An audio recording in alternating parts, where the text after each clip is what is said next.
I was looking on my boyfriend's laptop and I saw a file titled Novel. I was curious, so I obviously looked. It is basically a detailed account of our relationship, but he has made me the villain. Hi guys, and welcome back to another episode of Life Uncut. I'm Brittany. And I'm Laura. And Poppy. I'm Laura and Poppy. I come as a two for now, so everyone knows. No, a 2 for 1, not 2 for now. 2 for 1. A two for now. Sorry, I meant a 2 for 1 now. I was just abbreviating it because I can't be fucked. Like, I'm not actually going to use full sentences or full words for the rest of my life. Hi, here, podcasting. Hey, Laura, cool. bye. Suck, sweet. I wanted to kickstart. I hate that I'm kickstarting with this, but I've just been like deep in these comments the last week. If you listened to last week's episode, Laura, you weren't on it. I was with Keisha, but I know you've seen, we made it into Oh, I know the story. Yeah, I know everything. We made it into a reel on Instagram. Anyway, it's gone bonkers. I'm talking about the fart video. The fart video, my friend went on a date, didn't want to follow through with it, didn't message him back for a while, and he responded with a fart. I'm going to put the audio in here in case you've missed it. And if you haven't missed it or you want to see it, honestly, go on to our Instagram and have a look at the reel because it's had nearly 1 million views. It's had 50,000 shares. Apparently, someone else in the office just told us that over in the UK, unrelated, their friend had been sent the fart video. You really have to have a listen to it because the date fart video doesn't really do it justice. Have a listen here.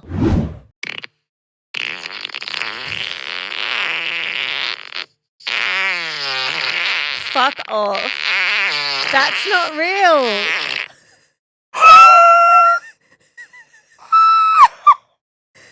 That is not what a 40-year-old man sent. 10 seconds of fart in response to a breakup message. He's a 40-year-old man. I need to talk about the comments, the comment section. There's like 500 or 600 comments. No, this is the reason, this is what's wrong with dating. The comment section on this post is what is wrong with, and I don't want to say it's not all men, but it's what is wrong with men and it's what is wrong with dating. It absolutely is. The comments are just like every single man. I think I've read maybe one comment this morning from a man that was like sort of on our side that was like, look, she did the wrong thing, but 2 wrongs don't make a right. I was like, yes, king, thank you. Like, let's go with that. But every single guy is saying, yeah, she deserved it. Like, you don't message us for 2 weeks. You don't know what you've got. Like, she deserved that fart video. She should have got a longer one or something like that. And in my head, I'm like, do these guys have no idea what they do to us? Like, for example, my friend was ghosted herself by someone she was seeing longer, like a month before. Guess what she didn't do? Fart to him. It's not. She didn't fart him back. She didn't say, I'll show him and let one rip. It's not even about like who did worse. It's about the immaturity of sending a fart. Like if I'm almost 40 and I'm literally butthurt because someone's upset me, the last thing that occurs to my mind, like it's never going to come up as a thought, you know what I'm going to do to get back at them? I'm going to record my fart. Like that is a grown ass man. Imagine having a long-term relationship with him. Imagine marrying him. Imagine having children with him. And when he's upset, his reaction is to send you a fart. But the funniest part is in the middle of it. He wasn't that upset that was his reaction. It was a month later. 1 month. Because he'd been sitting on it and stewing. Literally stewed it and sat on it. Also, I think it's obviously it's not particularly, and I don't want to say ladylike because that's not what I mean, but it's like expected that it's okay for a guy to send a fart. Imagine if when you were upset about a breakup or someone didn't text you back or ghosted you, you sent a fart. You sent a fart. I actually Matt and I were talking about this because obviously like the social went, we know the story. I knew the story, right? But the social's gone really, really like viral. And Matt and I were talking about it and I was like, a woman would never send a fart to a man as a reaction to being upset about being broken up with. Well, it just wouldn't even cross your mind. He was like, and I really want everyone to go and have a look at this because it was a rabbit hole that I didn't come back from for a long time last night. So there is an Instagram called Charlie Farts or Charlie's Farts. And it's Don't mistake it for Charlie's Angels. well, it kind of is like Charlie's. She's in bikinis. She's hot. She's blonde. She's in a pool and she's like making my own jacuzzi, farting in a pool. Or she just like, there's this one where she's on a skateboard and she just skateboards up to the camera, lifts her leg in a bikini and farts into the.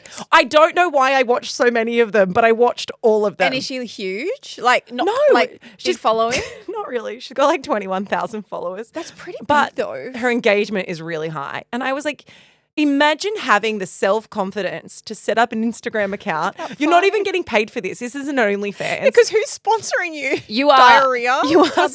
you are so confident in yourself, in your capabilities, in your employment, that you can create an Instagram account where every single reel is just you farting and you don't get monetary gain from it. But everything's a choice, Laura. I'm also confident. I'm confident In too, your career? In my career. And I'm not going to have a farting Instagram. But you know what is even funnier? I mean, I don't know where the funniness ends, but the response, because in the video we make a point of being like, this is a 40-year-old man. Like, this is what we're dealing with. Because, you know, maybe you'd expect that. 17, 18, 19, maybe 21. I don't know. The frontal lobe hasn't developed yet. Men develop later. Yeah. Oh, this is a real man-hating episode. I'm really sorry to all of our male listeners. It's not, because the thing about the video is, and the response, when I heard the fart for the first time in real life, I was in hysterics. I thought it was so funny, but funny that like, wow, this is the world we're living in. I didn't go and hate on the man. I don't hate men. I love men, but that's just not the response. But in the comments, there were so many people, so many men that were saying, this has nothing to do with 40. We'll be doing this to you since we're 70. And I was like, what? I was Why? like, are you going to be single? You are going to be single if you think the answer to everything is a fart. But it's not even, yeah, look, I mean, it's one thing to say it's not about age, but then the other part of it is imagine being married to a 70-year-old who, when you're having a fight, once again, sends a fart. Anyway, it was some good gear, that content. I'm really, like, part of me, and we obviously are friends with the person who sent that, and I really feel for the situation that she's in. It's fucking tough times out there. Okay, I do want to tell you something else. I was talking about, somebody asked me yesterday, that one of my friends, how Accidentally Unfiltered started. And I won't go back and tell you the whole story, but the summary of it was 6 years ago, I was seeing a guy that I liked. I simultaneously was messaging him and my sister, and I went to send a really ugly photo of myself to my sister. It's what we used to do. I don't know why. We just did it all day. And I accidentally sent it to him. And that was an embarrassing story that I spoke about on the podcast. And my sister was like, oh my God. It was in the era of where everything was filtered to the shit house. And so my sister was like, oh my God, you accidentally sent an ugly unfiltered photo. And that's how Accidentally Unfiltered started. Anyway, my friend just told me the funniest story that literally just happened to her about sending the wrong thing to somebody. So she was talking to this guy, same kind of thing, right? Messaging two people at once. And she talked to this guy that she really liked, and she's English and he's Aussie. She was going away for a work trip with another friend who she was meeting there. So she was messaging the friend and she was messaging this guy at the same time. Anyway, so she gets on the plane, has her trip, gets off to meet her friend, and she's texting him. She's texting the friend and she goes, no fitties on the plane. And What the fuck does no fitties mean? well, it's an English thing, right? No fitties on the plane. And her friend, who is Aussie as well, was like, fitty, what do you mean? And she's like, no fitties. There were no fitties. What a shame. And the friend's like, fitty, 50 people? No 50-year-old man? Like, I don't understand. And Fit people? Yes. And she's like, no, fit people. There's no hot people. Like, there were no hot people on the plane. And then she was like, well, that was weird. Anyway, she left it. And later on when they were hanging out at this work event that they were at, she's like, how have you never heard of fitty? And the friend was like, what are you talking about? And she's like, the message is fitty. And then she had this realization that she'd messaged the guy that she was seeing, and she wrote, she'd sent the text to the guy that she was seeing saying, hey, just letting you know, there's no one hot on the plane. He was the one. They went back and forth without her knowing. Imagine you were dating somebody and he's like, sorry, what do you mean? And she's like, God, there's no hot people on the plane. Just so, no, but that could be like as a fair warning. Like, don't worry, you've got nothing to worry about. There's no hot people here. That's what it is. It's like, hey, just Fine. making you feel really secure. You're fine. You've made it through another day. But I do want to know, please send in if you have done this. Everyone does it. Like, you always send something ridiculous, stupid, or embarrassing to someone else. But usually it's you're bitching about someone and you send the person that you're bitching about to them. Like when I did about my mum. Did you recently? I sent it to, I thought I was messaging my sister, but I messaged my mum directly. She was like, the fuck, Laura? And I was like, You sorry. haven't told me. What did Yeah, you that's not for an on-podcast episode. She doesn't need to know about that. We don't need to air that out. Tell me after the break. I'll tell you After the later. break. Tell me after the break.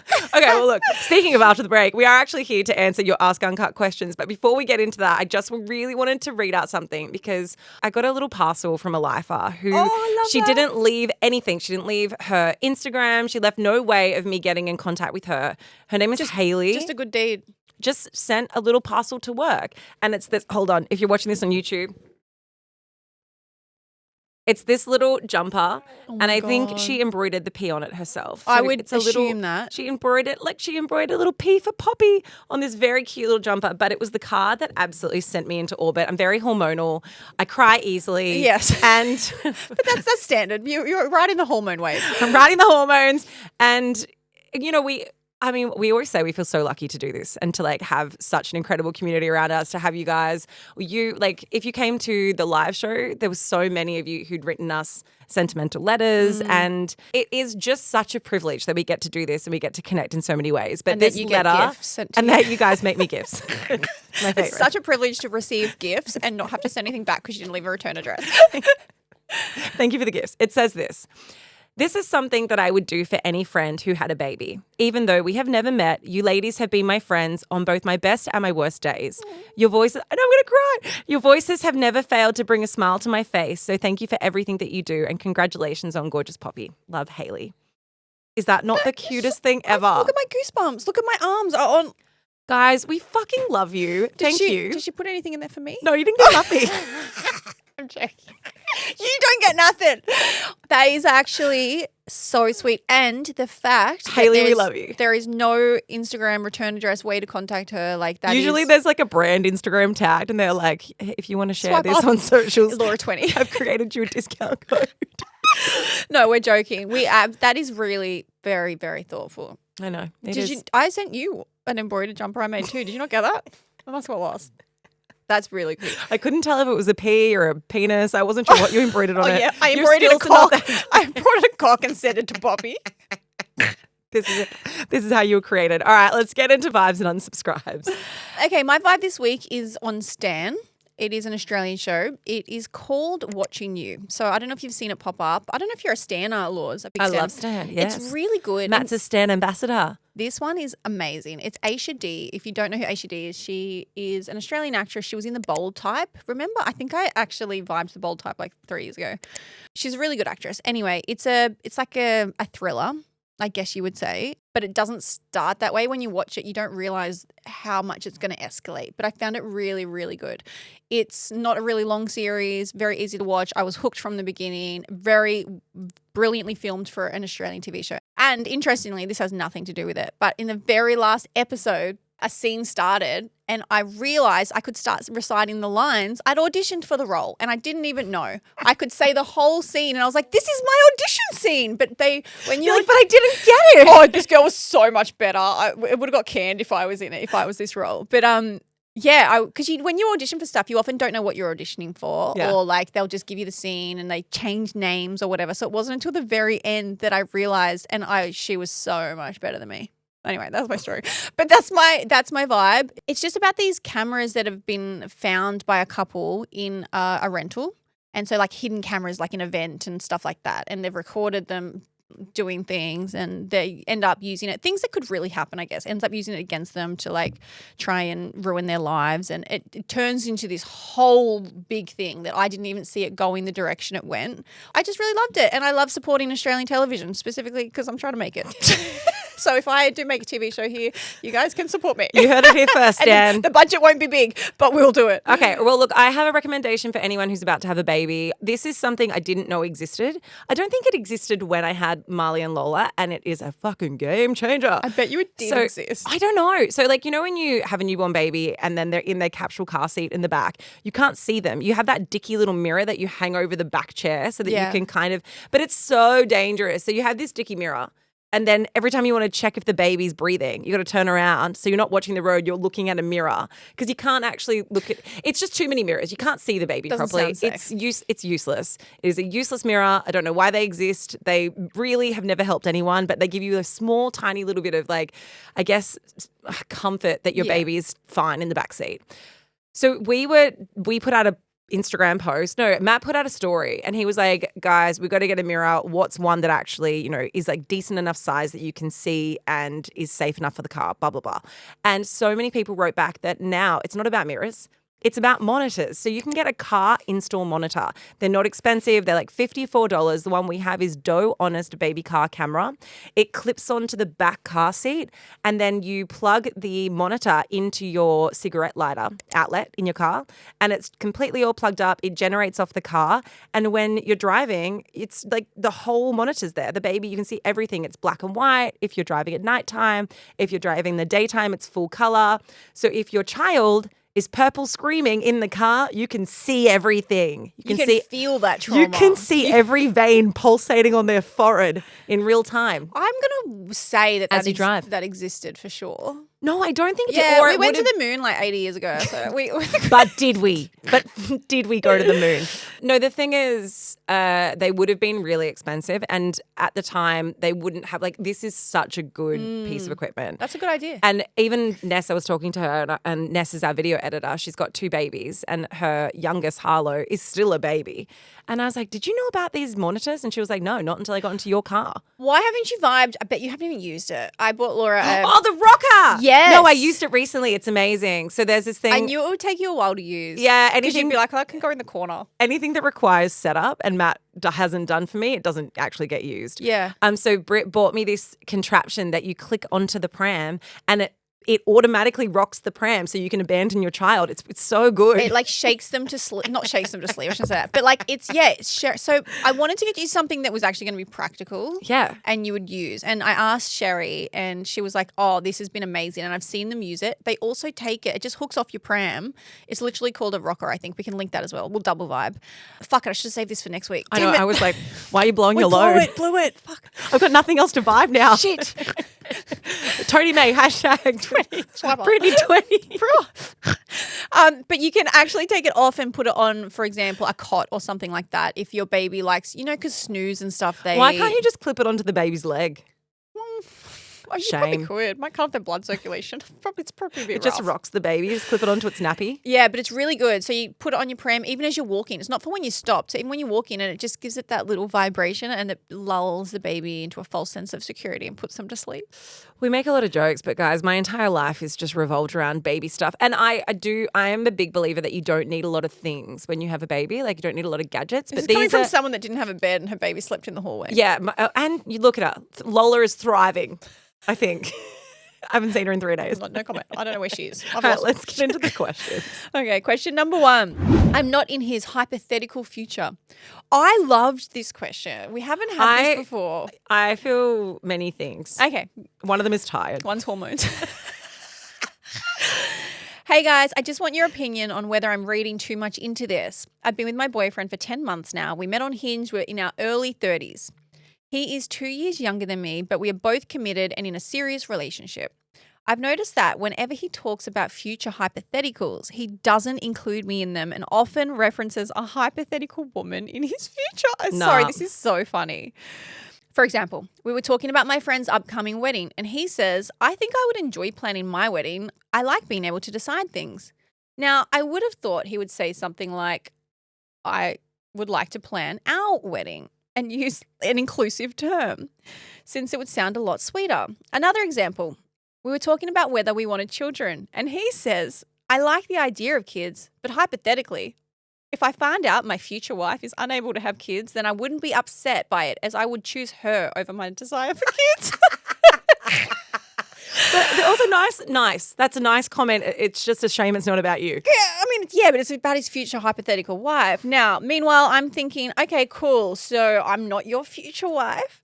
I'm worried that he doesn't see long-term potential with me and hence doesn't include me in these weird future scenarios. But am I overthinking this? No, you're not overthinking it. So you're funny. actually not. Okay, So firstly, what I want to say on this is why didn't you ask the question to him? Is it because you're so frightened of the answer? Like, it's also 10 months. It's early but not early. They've been together for 10 months. So it's like, I'm just wondering if maybe he's also testing the waters and doesn't want to come on too strong by saying, hey, when we have kids, if you haven't had that convo. I don't know, because she says that they're in a committed and serious relationship. Yeah, but you can be committed and serious and be together 1 week. Do you know what I mean? Like committed and serious. So I'm thinking, 10 months is early. It is early. But you could say. But it's also in their 30s. So it's early, but you know what you want. You could say, do you think you see those things with me? I think at 10 months, if you've been serious and it's moving in the right direction, I think you could say, like, do you see the potential of those things with me? And I don't know why it tickles me so much. Do you know, maybe after 10 months, it's not that big a red flag. It's a red flag if you've been together for 6 years. If Ben and I now, if Ben's like, hypothetically. No, because obviously, like, Ben's obviously showed all of the indicators that he's into the relationship. I'm more talking about the fact, and I know I bring him up from time to time. God, this ex-boyfriend lives rent-free in my mind, the poor thing. He's getting a lot of airtime. He fucking does, doesn't he? So 6 years we were together. And I remember we had been, it was like. You know, Laura, he fucked your knee. He fucked my knee, 6 years, the back of my knee, thank you, not the front. And we were at the 6-year mark. And he said, I just don't know. And this is like in casual conversation, totally cash. Didn't think it would offend me. He said, yeah, I just don't know if you're the girl I'm going to marry. And I was like, sorry, what? And he was like, I just, you know, he's like maybe, but maybe not. That's an internal thought. Like, that's what you think He inside. also told me that he would break up with me if I got pregnant, and I kept it. So you're like, cool, bro, you're still paying child support. He was literally like, if you didn't get an abortion and you kept the baby, I would break up with you. He was a cat. And he said, I would still be in the baby's life, but I'd want nothing to do with you because you didn't respect my wishes. Honestly, some of the shit that came out of that man's mouth when we were in a relationship and you together, were like, hot panties off. I was like, I will make you love me. Guys, do as I say, not as I did in my 20s. No. So what I wanted to say about that, though, is like that is so indicative of a red flag. Like if you've been with someone for a long time and they still can't include you in their quote unquote hypothetical future, I think 10 months is a bit of a gray area, but I'm not saying that it's not a red flag. And I do think you could raise with him, hey, sometimes when you talk about the future, you talk about it as though it's not with me. And I know like maybe it's because we've been together not for very long, but it's kind of weird. It's weird when we're so serious about each other. Do you see a potential of those things with me? And just do it in a way that's not confrontational and kind of light and see what he has to say about it. I like the idea of kids, but if hypothetically I find out my future wife is unable to have them, well, I wouldn't be upset because I chose her. I don't think it's a red flag yet. And I'm saying that purely because it's 10 months in. And the fact that he's having those conversations with you, the fact that he's making that statement, I think he's testing the waters. Yeah, and I agree. I think he sees that person as you, but doesn't want to come on too strong. Like if you haven't had kids and a wedding chat yet, right? Like you can be in a committed relationship and not have, you evidently haven't had the chat. Otherwise he wouldn't be phrasing it like that. So that might be his way of trying to bring up the conversation and see how you feel. And I'm not saying it's the right way to do it, but there's a lot of things that men don't quite get right. He didn't send you a fart. He didn't send you a fart. Yeah. So you're doing well at this point. Okay. 2 things. You can meet him on his level and throw back a hypothetical for your future husband. Just throw it out there. See how he feels. Or that is very immature. So if you don't want to do that, I would just ask him next time he says it, or you can bring it up. You say, hey, I've been thinking about something. The other day you were talking about your future wife. Do you not see that this is going to go anywhere? Or are you, like, do you see a future with me? Because that just made me, I thought we were like working towards the same thing. It made me feel a bit like, oh, is it not me that you see? Like, I think that in your 30s, 10 months deep, not even in your 30s, you can have the conversation whenever you want. I think it's okay to ask for that clarification, but I do think he's testing the waters for just to see how you respond. And he has said the right thing, like, maybe that's his way of saying, hey, like if you're not able to have kids, that's cool as well. Like the messaging is right. I think it's a tricky one though, because hear me out. If you've only been together for 10 months, you don't have to know for sure whether you want to marry that person yet, right? You don't have to. That is a really, really fast ramped up relationship speed. You're literally talking to me that knew it after a weekend. I know, but the problem is like you then put him in a rock and a hard place. If you're like, hey, we were talking about this hypothetical marriage in the future and you didn't include me in it. And he might be like, yeah, because I really, really love spending time with you. I love I've made the commitment to get to know you and to see where this goes, but I'm not yet 100% sure whether you're the person I want to marry. I kind of feel like you then make him, you put him in this box where he has to make a decision as to whether he's going to marry you or not at 10 months. That might be too much pressure. But you could ask, like, do you think or do you see some potential? I don't want you to say, yes, you want to marry me or don't want to marry me, but do you see potential in this for something that is long term? That he could answer without feeling like he's being trapped or tricked into it. I always try and put myself in the position and tell you exactly how I would respond. And I think what I would do in this is I would make a bit of a joke about it. I'd get pregnant. I would make a bit of a joke about it. I would next time, like, for example, if he said my future wife, the wedding, whatever else, if he's saying my future wife, I would say, future wife, hey? I was like, what's she like? What does she look like? I would make a joke like that and maybe hope that he would describe me. Then I'd probably write him and try and lock it down. The last part's unnecessary, but if you want to follow that, go for gold. The only thing I want to add to this, which is probably more relative to people who have been in longer term relationships. And like we said, 10 months, it doesn't necessarily mean it's a red flag. But if it is at the point where he should be including you in those conversations, like if you're at the 6-year mark and you're in the situation that I was, something has gone wrong. Well, yeah, but like a conversation we had when we spoke to Matthew Hussey, it was such a great interview. We can link it in the show notes. Go back and have a listen to it. He's a relationship expert and he described that you should always believe what someone is saying to you. Like what a guy says to you, if it's an inconvenience to him, then it's the truth. So men will often say, and I don't want to just say men because I'm sure women behave the same way, but men will often say what they need to say to get their way. Like, oh, you're so beautiful. Oh, you're so amazing. I want to be with you, blah, blah, fucking blah, blah, blah. Have sex and then you never hear from them again. But when you can believe the things that they're saying is when it's an inconvenience to them or it jeopardizes the relationship or what they want. So for example, if you've been together for 2 years and they go, oh, I'm just not ready to commit. Believe that. Believe that they're not ready to commit because it's an inconvenience to them to say that. It also means it could threaten the relationship. Like he might say, oh, I'm not ready to commit, but maybe in the future. And then it drags you along and you stay because of those breadcrumbs, hoping that their mind's going to change. But they're literally telling you what they think and what they want. So I guess like keep an eye out for those situations. And that to me was like a real, it's so obvious, but it's definitely not something I have followed in my past relationships. But I genuinely agree. I just don't think this one's that deep. No, I don't either. Yeah. Laura's unpacking her past traumas. She's like, when I sat with my therapist about when I was 5. I haven't been to a therapist in a long time and I get it from this episode. So thank you, everyone. I'll send you mine. All right. This one is hold on to your panties because it's a real doozy. I was looking on my boyfriend's laptop recently for some old photos and I saw a file titled novel. I was curious, so I obviously looked. We have been together for years and aren't overly protective of our devices, so this didn't seem like a big deal. Gotcha. What I found has really confused and deeply upset me. It is a book that he is writing. Now, I know he likes to write, but I didn't even know that he was writing a book. Is it a book for her? Wait, the clincher is. It is basically a detailed account of our relationship, but with some added drama and a lot of fiction. He has made me the villain. What the actual fuck? I am portrayed as a manipulative, narcissistic bitch, while his character is the amazing hero.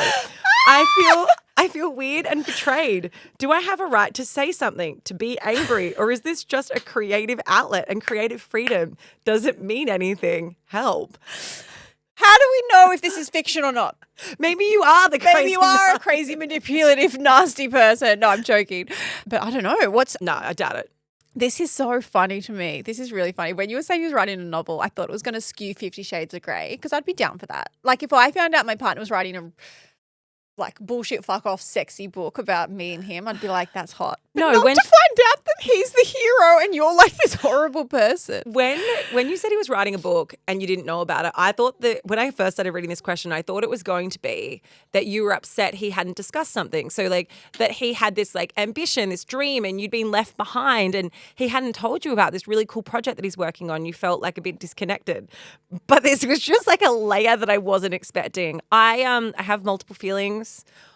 Maybe he's I a don't really ghostwriter. Maybe he's got heaps of novels out and you just don't know because he writes. You know how people write under another name? He just like lives a double life as a writer, but she didn't know about it. Okay, I have lots of feelings about this. Obviously, you have a right to be angry. Yes, you can bring it up with him. I also want to know how much of this novel did you read? Because like it takes time to read a novel. She's gone away like, for a week. Yeah, like did you transfer it to yourself and then read the entire thing? Because I would say most people don't read a novel in a day. How much has he written of the book? Maybe your character has real character development and it gets better. Like maybe you just start out as a bitch. Maybe they just titled different things and she just went to the chapter like villain. Yeah, like maybe your character gets better. Maybe she has a redeeming arc. The other thing though is it could be a way that he uses, like a creative outlet that he uses when he feels frustrated from arguments. So like, which is not okay. Helps. I'm not saying it's okay. But like, you know, we all have arguments with our partner and then we might be angry at the way that they've behaved or whatever. And really we write it's a fine. novel. It's And the only response. And so the clear and obvious decision is to write a novel where you get to play out the version of it that you think happened in your head but didn't really happen at all. Just you wait. It's not a novel. It's like a 6-part series. I don't know. Okay, if this was me, absolutely I'd feel betrayed. I definitely think you need to talk to him about it, but I don't know what he's going to say. Where do you go? I don't think I feel betrayed. I think I would be in hysterics. I find this hilarious, especially if... No, I would feel betrayed. I find it hilarious because I guess I would feel differently if it's his, like I think what you just said, Laura, could be true. I can't imagine he's writing this to publish it. It could just be something he enjoys. It could be therapeutic. It could be off the back of an argument. But also it could just be completely make-believe and he's utterly obsessed and in love with you and he's like, I'm just going to use our relationship as inspiration. Like books don't have to mean anything. And just because you're an inspiration of something, the relationship might be the inspiration of it. You said it's like based on your relationship. So he might be using the how you met or situations, but he's just decided to, maybe your relationship is so perfect, it's boring. So he's decided to sprinkle it on. But also imagine being the inspiration for a narcissistic bitch. Like, thanks, sweetie. Thank you, darling. I'm so glad that was the springboard that you used me for. My first thought wouldn't be anger about the fact that he's written me like that, but I would want to know. I don't think you can not talk to him about it. And I think because you made the point of saying we are not protective of each other's devices, I would say, hey, funny story. Speaking of stories, funny story. I went to find some photos on your computer and I saw novel and I just didn't even think and didn't know what it was and I clicked into it. And read the entire thing. And I read that it's a great 5,000 pages. Steven Spielberg would be really, really impressed. It's amazing. I would not go straight down the attack of like, why the fuck did you write me like that? I would go down the, babe, I didn't even know you were writing a novel. Like talk to me, like, and just talk to me about it as a partner. Like, that's amazing. Can I read it if I haven't already? I would go down there like, hey, I saw you wrote a book. Like, you didn't tell me. Why didn't you tell me? And like, because I think when you're in a relationship like that, it's a pretty big thing to have not told your long-term partner. Like, if I found out Ben was a secret author, I'd be like, sorry, what? I want to know more though. I want to know, you say you've been together. Storyline. No, I want to know more about your relationship. You say you've been together for years. You said that, you know, you're not protective of your devices. Like, have you had an on-off relationship? Have you had drama in your relationship? Are you totally solid? Do you guys fight a lot? Like, do you gaslight him?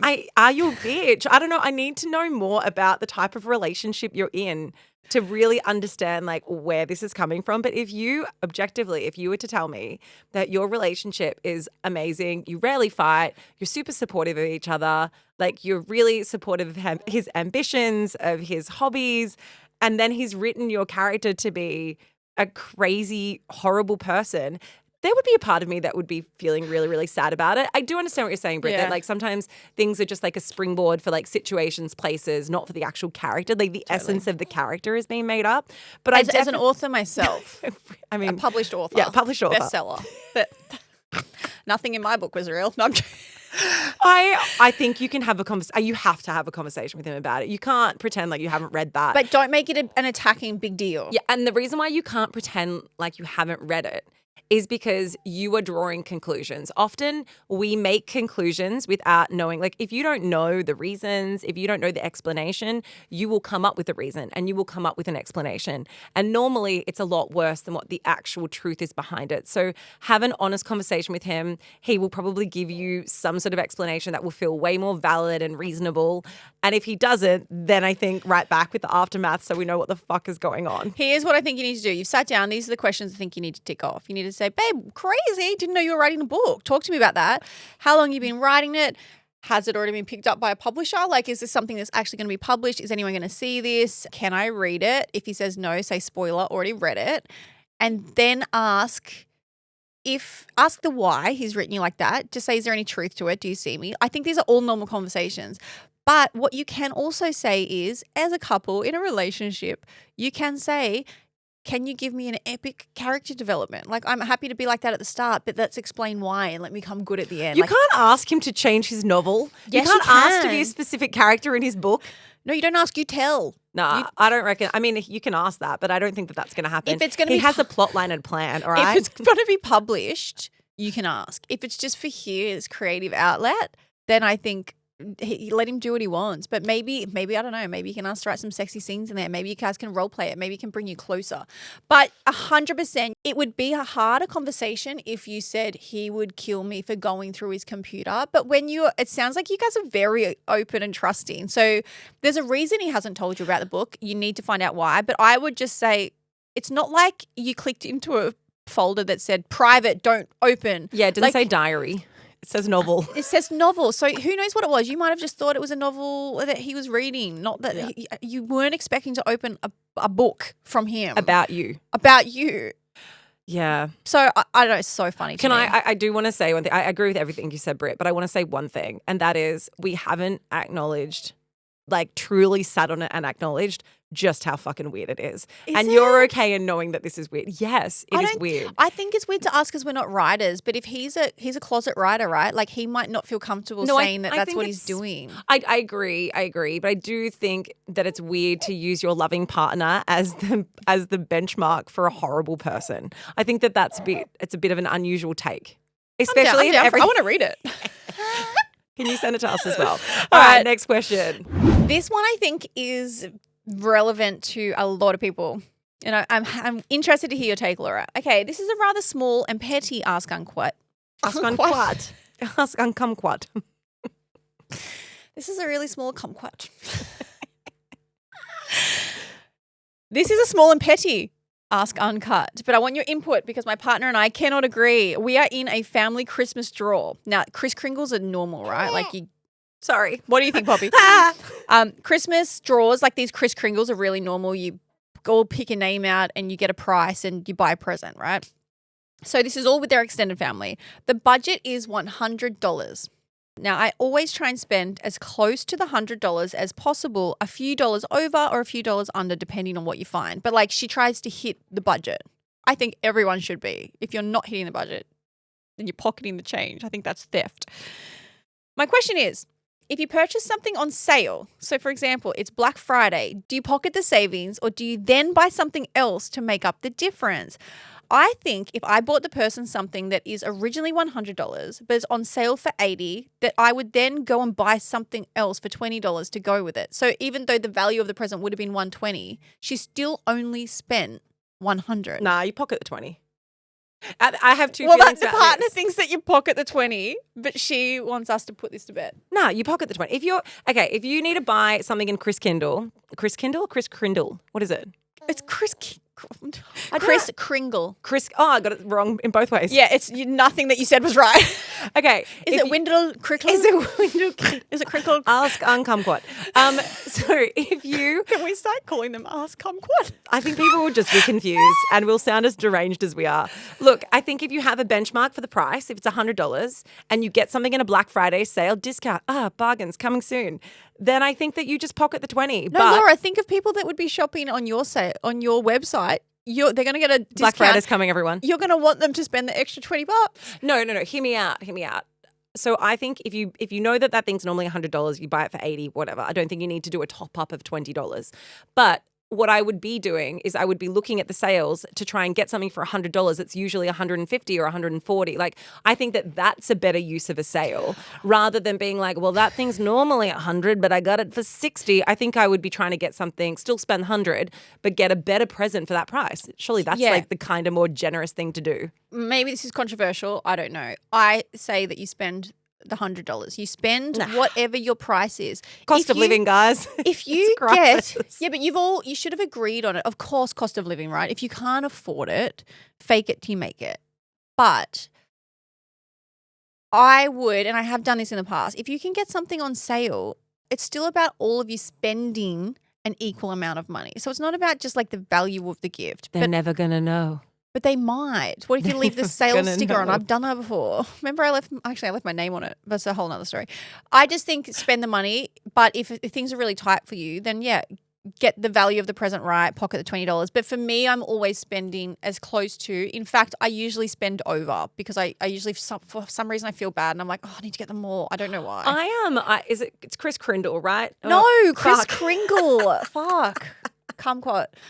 I hate Chris Kringle. Just because you don't know how to say it. No, I hate Chris Kringle because I feel like there's always someone that does a shit present. Like, some people are always lazy, and you always get that person who like gets a candle or some incense. Sorry to anyone who has a candle and incense business, but like given to someone who doesn't need it. Do you know what I mean? Like, it's just like there's always a thoughtless gift that hasn't been like considered or for the person, and I just think it's kind of, I hate it. I don't think candles are thoughtless. I love a candle. But it depends on who it's for. It depends. Some people love a candle, know them, know who that is. 7-year-old nephew, don't get him a candle. He doesn't like sandalwood. Look, candles are an easy gift. They're the gift that you give when you don't know what to give or you don't know the person, I think. Yes. Like, if I gave you a candle for your birthday, you'd be like, thanks.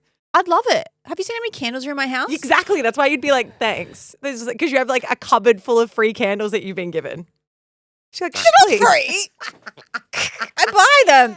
I just spend the money. Spend the money if you can. If you can afford it, I would try and hit your Kris Kringle mark. I'm glad that we took that so seriously. It is, because Christmas is coming. It's coming. It's only a few weeks away. What's it called? Black Friday's coming soon, everyone. What's it called? Kris Kringle. Kris Kringle. Who came up with that stupid name? Secret Santa. All right, look, let's get into more important, deeper, and far more serious questions. Reappearing exes. Dun, dun, dun. Dun, dun, dun. Okay, my ex and I broke up 18 months ago. It was pretty rough. I was pretty blindsided. We were literally looking at rentals the day before he ended it. That's pretty cray-cray.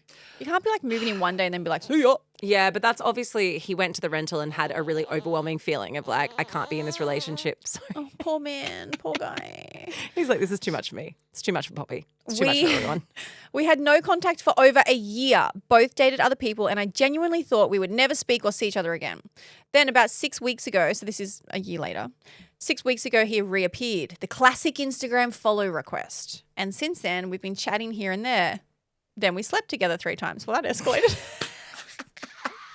We've all been there. It sounds like a fire emoji with the water thing and an eggplant. The familiarity of it. We've all been there. Yeah. So we've slept together 3 times and we've both said we don't want a relationship, but we kind of just slipped into a rhythm of seeing each other. I think something else slipped in. I don't love him like I used to, but I'm self-aware enough to know this could be a slippery slope as I was so deeply in love with him at one point. Oh, I enjoy the comfort and familiarity, but I keep asking myself, is this emotional maturity or just a disaster waiting to happen? I've had to hide it from my friends because they were there through the breakup and they would be so upset if I ever spoke to him again. That's tricky because you know when you've like someone's done bad by you and you've shat on them so much and your friends have seen you through the hurt, then they come back. It's hard. Like once you've put your partner, your ex in that category. I did tell one friend and she said she was really disappointed and that she would never do something like this if she was single. That really hurt, especially with me being the only single one left in my group. They've all got partners to go home to. I go home alone and sometimes I'm lonely. Since that breakup, I've done a lot of work on myself. I see a therapist weekly and I have spent real time understanding my patterns, my boundaries and emotional triggers. I'm not sleeping with him to get back with him, although I'll never say never to what life brings. She says, look, I'm not obsessed. I'm not waiting by my phone. I don't double text him. He's the one driving an hour and a half to see me each time. The ball feels as though it's already in my court this time, which feels strangely healing. So my question is, A, how do I approach this with my friends without feeling shamed and judged for making my own decisions? B, am I naive to think that I can handle this consciously and casually, or is it okay to embrace something familiar for now?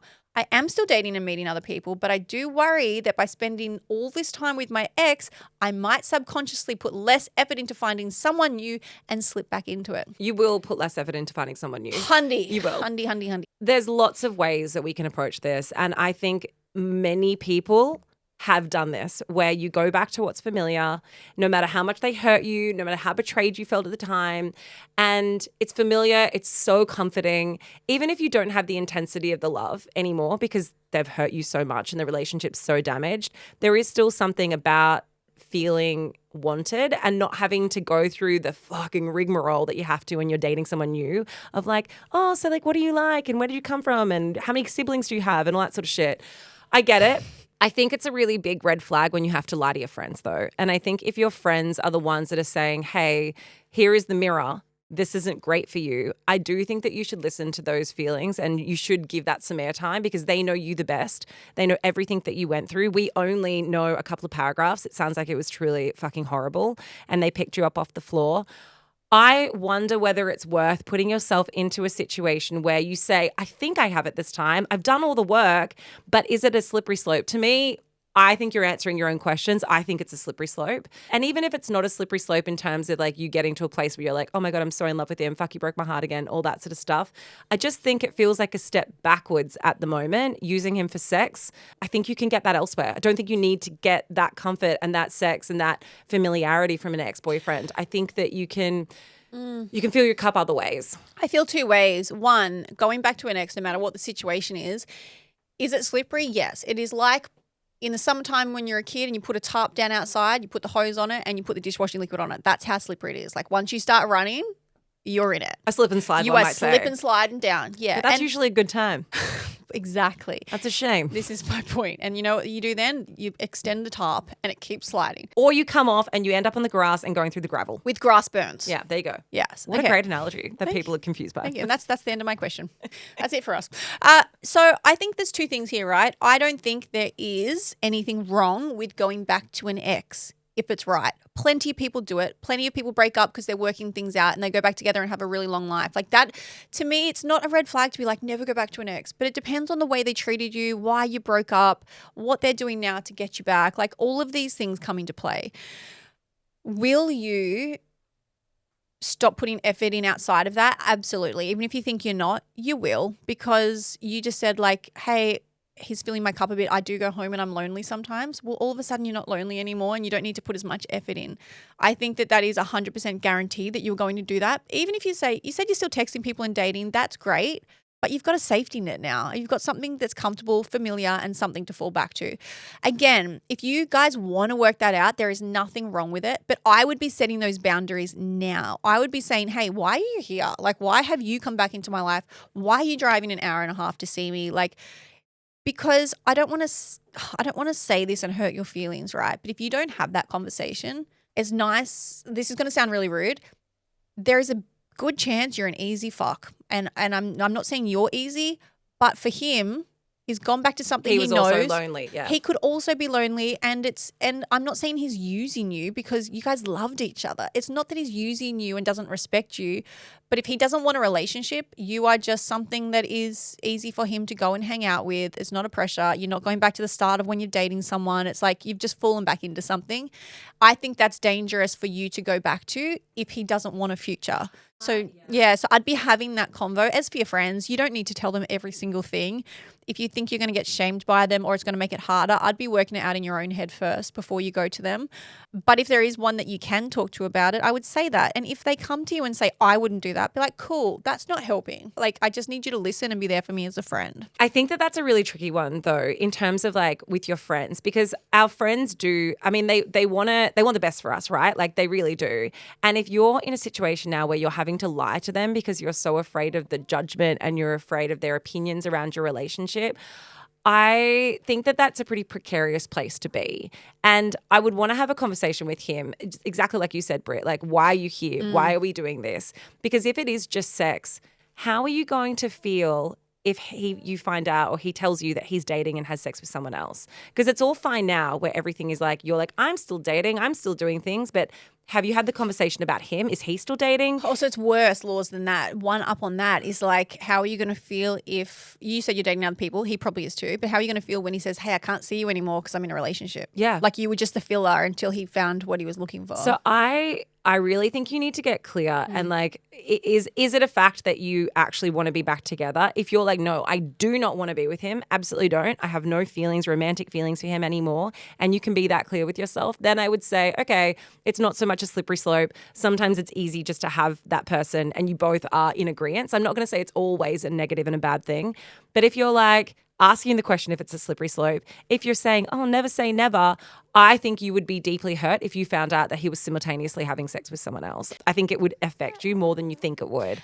And I personally don't think it is worth taking the risk. So I would say put some distance and put some boundaries in place, have a genuine conversation with him around like, why did you reappear and what is this? And if he says, oh, I just, I missed you and I wanted to see you and I was lonely. Like that to me is not quite enough because that puts you in a situation where you could be obliterated again and then your friends have to be there to pick up the pieces and it sucks. I remember, you'll remember this, Laura, but I remember, so Jordan and I had been broken up for a year and same thing, right? We were on like Donkey Kong, talking about houses and whatever else and then it was over and I was heartbroken for a year. That's not news to anybody.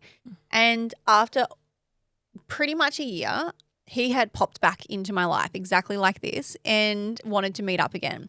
And now I knew, he was like, hey, let's catch up, like I'm back. And I knew that it would end up in sex and probably hooking up. But he didn't want a relationship. Well, he hadn't said that. Yeah. But that was implied. Like I wasn't expecting him to want a relationship. I knew what it would be. He was still living on the other side of the world doing what he was doing. And I knew that we were going to say, let's catch up as friends. We probably would have hooked up. Maybe it would have turned into like a summer hook. I don't know what it was, but that was the intention. And I remember saying to you and a few people like, hey, I'm going to catch up with him. And everyone was like, that's a bad idea. But I was convincing myself that it would be a great idea. I was like, yeah, like I'm over it, whatever. Like it'll just be fun and it's someone from my past. And anyway, a week, I didn't, but we were still planning on it. But a week later, I met Ben.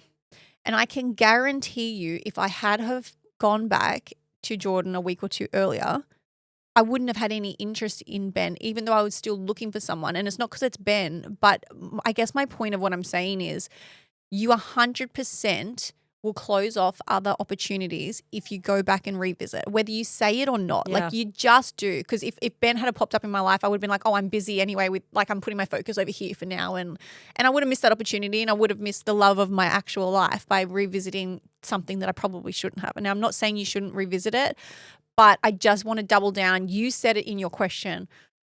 I worry that I'm not going to put as much effort in outside of it. You won't. I want to ask you one question though, Britt. What do you think of the friend judgment in this situation though? Because I think there's a level to it. I think that there is a level which comes from like a deep concern for your friend and not wanting to see them hurt again.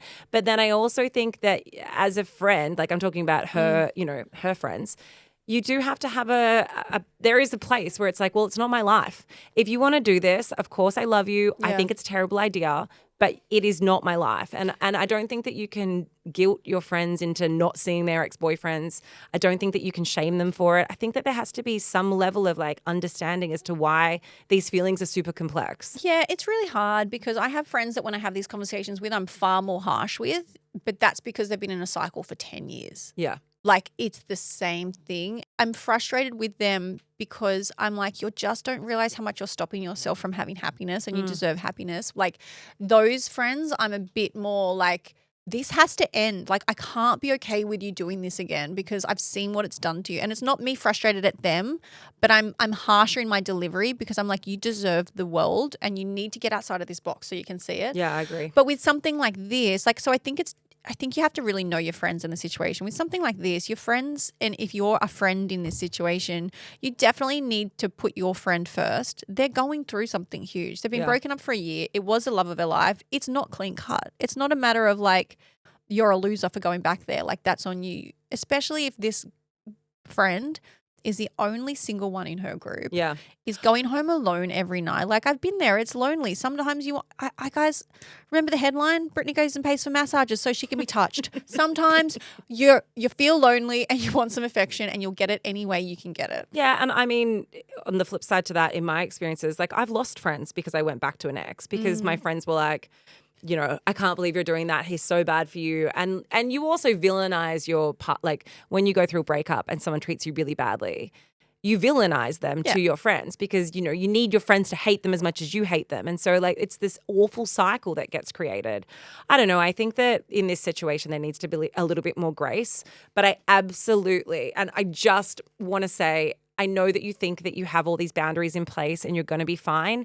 Why take the risk unless it's for something that's important? If it's just for hangs and bangs, get them elsewhere. Yeah, anywhere. Yeah, absolutely. All right, guys. Well, that is it from us. If you have any Ask Uncut, slide on into the DMs at Life Uncut Podcast. You can join the discussion in our discussion group on Facebook, which is where all the juicy stuff goes down. YouTube, go and watch it, please. Hit subscribe, leave a comment, send it to a friend. And you know the drill. Tell your mum, tell your dad, tell your dog, tell your friends, and share the love because we love love.